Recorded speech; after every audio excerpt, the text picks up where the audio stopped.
सारखी सारखी येत नाही, कुणीतरी त्याला वाहून घ्यावं लागतं. आणि हाके साहेबांचं म्हणणं आहे, जवळजवळ आपला 90% समाज आहे खंडोबाची वाडी, गर्दरवाडी.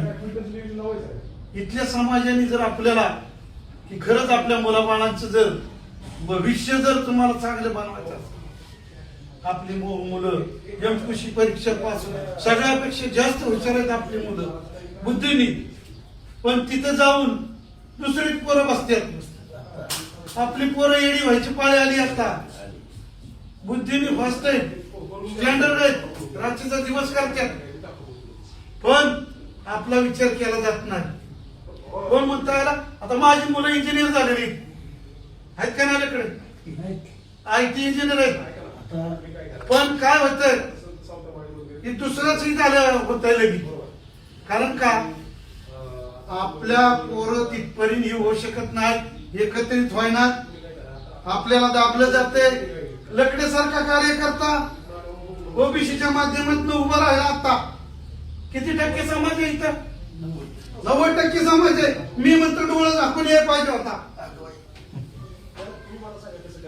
तो आपलाच आहे माणूस. त्याच्या पाठीमागे इतके लोक असतील, समाज असतील, डोळं झाकून यायला पाहिजे. तुम्ही आता तरी जागा. गर्दरवाडीत एखादा आपला ओबीसीचा असेल, माळी समाजाचा असेल, धनगर असेल, एखादा न्हावी असेल. अरे न्हावी तर शिवाजी महाराजांसाठी न्हावी स्वतःच बलिदान दिलंय. शिवा म्हणला मी शिवाजी महाराजांसाठी मरतोय. अरे ही 12 बलुतेदारांनी जीव दिलाय. एकट्याचं नाही स्वराज्य घडलं. तुम्ही जागा व्हा. मला ना होळकर 8 के पार झेंडा लावला. धनगराचा पट्टे होता तो, बियाला नाही. त्यांच्यातच गुलाम कामाला होता तो सरदार म्हणून. पण ती एक सुद्धा लढाई हरला भेट नाही. आईल्या वाहिनी नवरा मेलेला असताना, मुलगा मेला नसताना कितीतरी वर्ष राज्य केलं. ज्या बायला कळलं आपल्या आपल्या समाजासाठी, देशासाठी आपण काय करावं. आपल्या धनगराच्या बायांनी राज्य केलं आणि आपल्या पोरांना तोडावलं जात. 15 वर्ष हा भगवान मोपरी केस खेळतोय त्या आरक्षणाची. ऐका नाही तुम्ही त्या आंदोलनासाठी. मी पण इथं आम्ही रस्ता रोको केलं ना आमच्या एसटी फोडण्याचा 17-18 वर्षी काय एसटी फोडलेल्याचा गुन्हा माझ्यावर दाखल केलं.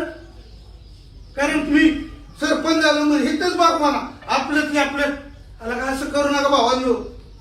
ह्याच्यामुळे तर आपला फायदा घेतलाय. तुम्ही संघटित व्हा. तुमच्या पोराबाळांचा प्रश्न आहे. आपल्याला कोणाचं मराठीचं घ्यायचं नाही, कोणाचं इतर घ्यायचं नाही.